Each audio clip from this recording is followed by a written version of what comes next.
ఆంధ్రప్రదేశ్ శాసన మండలిలో రైతుల సమస్యలపై చర్చకు వైఎస్ఆర్సీపీ పట్టుబడుతోంది. రైతుల సమస్య యూరియా అంశాలపై చర్చించాలంటూ వైఎస్ఆర్సీపీ ఇచ్చిన వాయిదా తీర్మానాన్ని మండలి చైర్మన్ కోయే మహేష్ రాజు తిరస్కరించారు. దీంతో వైఎస్ఆర్సీపీ సభ్యులు ఆందోళనకు దిగారు. యూరియా కొరత సమస్య తీర్చాలని, పంటకు గిట్టుబాటు ధర సమస్య పరిష్కరించాలంటూ వైఎస్ఆర్సీపీ సభ్యులు నినాదాలు చేశారు. ఈ క్రమంలో విపక్ష సభ్యులతో అధికార సభ్యులు వాగ్వాదానికి దిగడంతో గందరగోళం నెలకొంది. ఈ ఆందోళనల నడుమ మండలినికి కాసేపు చైర్మన్ వాయిదా వేశారు. అయితే రైతాంగం సమస్యలపై చర్చించేందుకు తాము సిద్ధమని, ఆ చర్చ రేపు నిర్వహిస్తామని మంత్రి అచ్చెన్నాయుడు తెలిపారు.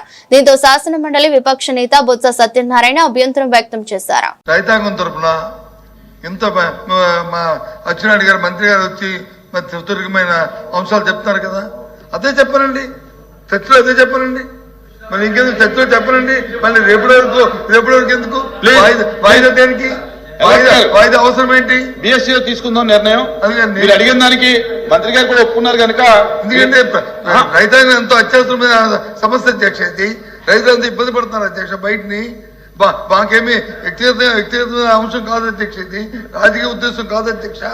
గత 5 సంవత్సరాలు నేను చెప్పాడు కదా, గత 5 సంవత్సరాలు ఎక్కడనే ధర్నాలు జరిగాయి అధ్యక్ష. 5 సంవత్సరాలు ఎక్కడ క్యూలు ఉన్నాయి అధ్యక్ష.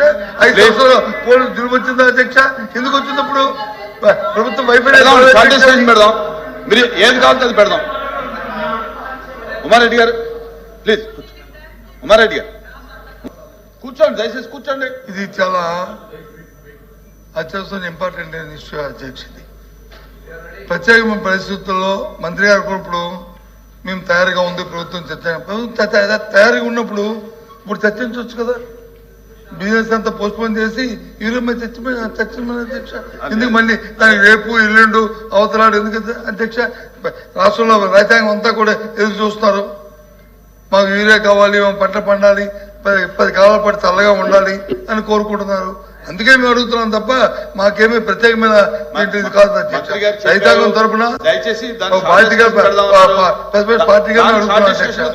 అందుకు మేము మంత్రి గారు కూడా కాదు అధ్యక్ష. మంత్రి గారు చెప్పారు కదా,